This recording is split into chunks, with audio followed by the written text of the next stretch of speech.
আসসালামু আলাইকুম। আমদরিয়া নিউজে আপনাদের স্বাগত। আমি আনারকলি।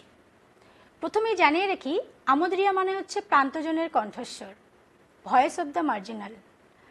আজ আমি কয়েকটি গুরুত্বপূর্ণ খবর নিয়ে এসেছি।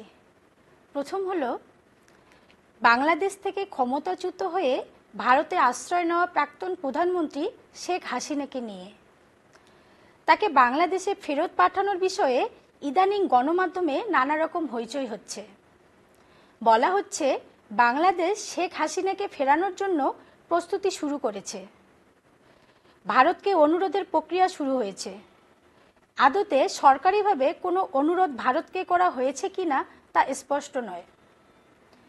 এই ব্যাপারে গণমাধ্যমে যাই বলা হোক, ভারত যে কূটনৈতিক প্রক্রিয়া কূটনৈতিক চ্যানেলেই করবে তা স্পষ্টভাবে জানিয়ে দিলেন ভারতের বিদেশমন্ত্রী এস জয়শঙ্কর। সম্প্রতি বার্লিনে তাকে প্রশ্ন করা হয় শেখ হাসিনাকে ফেরত পাঠানোর প্রক্রিয়া নিয়ে। শ্রী জয়শঙ্কর বলেন, তারা বাংলাদেশের বর্তমান সরকারের সঙ্গে যোগাযোগ রেখেই কাজ করছেন। শেখ হাসিনার প্রত্যাপনের বিষয়টি কূটনৈতিক চ্যানেলের মাধ্যমেই হবে। গণমাধ্যমের উপর নির্ভর করে এসব কাজ হয় না। ছাত্র জনতার অভ্যুত্থানে গত 5ই আগস্ট আওয়ামী লীগ সরকারের পতন হয়। প্রধানমন্ত্রীর পদ থেকে পদত্যাগ করে দেশ ছেড়ে ভারতে চলে যান শেখ হাসিনা। এবার আসছি দ্বিতীয় খবরে। আনুষ্ঠানিকভাবে এখনও ঘোষণা না দিলেও প্যালেস্টাইনকে সদস্য রাষ্ট্র হিসেবে স্বীকৃতি দিয়েছে রাষ্ট্রসংঘ। সামাজিক যোগাযোগ মাধ্যমে রাষ্ট্রসংঘের প্যালেস্টাইন মিশনের শেয়ার করা একটি ছোট্ট ভিডিও ক্লিপসে সেটা বোঝা গিয়েছে। সম্প্রতি রাষ্ট্রসংঘের সাধারণ পরিষদের 79তম অধিবেশন শুরু হয়েছে।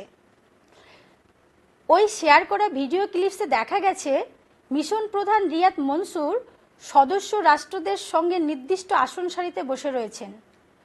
রাষ্ট্রসংঘের সদস্য 193 দেশের মধ্যে অধিকাংশ দেশ প্যালেস্টাইনকে স্বীকৃতি দেওয়ার পক্ষে মত দিয়েছে। কয়েকটি দেশ আপত্তিও জানিয়েছে।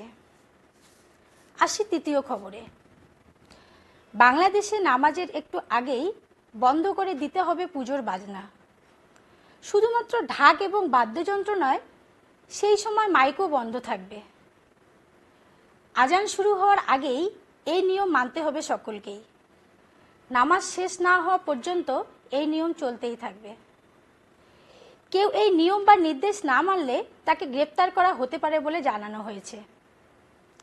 সূত্র অনুসারে দুর্গাপুজো নিয়ে হিন্দু সংগঠনের নেতাদের সঙ্গে বৈঠক করেছেন স্বরাষ্ট্র উপদেষ্টা লেফটেন্যান্ট জেনারেল জাহাঙ্গীর আলম চৌধুরী।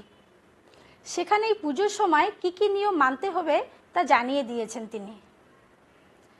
আজান এবং নামাজের সময় যে কোনো বাদ্যযন্ত্র এবং মাইকের ব্যবহার নিয়ন্ত্রণ করতে হবে। আজান শুরুর 5 মিনিট আগেই এগুলিকে বন্ধ রাখতে হবে। নামাজ শেষ হওয়া পর্যন্ত তা বন্ধ থাকবে। বৈঠকে যারা উপস্থিত ছিলেন তারা সকলেই এই নিয়ম মানবে বলে জানানো হয়েছে। অনেক সময় পুরোহিত না থাকলেও কেউ এসে ঢাক বাজিয়ে দেন, সেটা আর হবে না বলে জানান তিনি। অনেকের মতে এই রকম নির্দেশ দিয়ে হিন্দুদের উপর চাপ তৈরি করতে চাইছেন মোহাম্মদ ইউনূসের সরকার। এই ফরমানে তারা ব্যতীত হয়েছেন বলে জানিয়েছেন ইসকনের প্রতিনিধিরা। দুর্গাপুজোয় গোলমাল পাকাতে এলেই কড়া ব্যবস্থা নেওয়া হবে বলে হুঁশিয়ারি দিয়েছেন বাংলাদেশের অন্তর্বর্তী সরকারের ধর্ম মন্ত্রকের উপদেষ্টা AFM খালিদ হোসেন। পুজোর সময় যাতে কোনো অশান্তি না হয় সেটাও নিশ্চিন্ত করা হবে বলে আশ্বাস দিয়েছেন তিনি।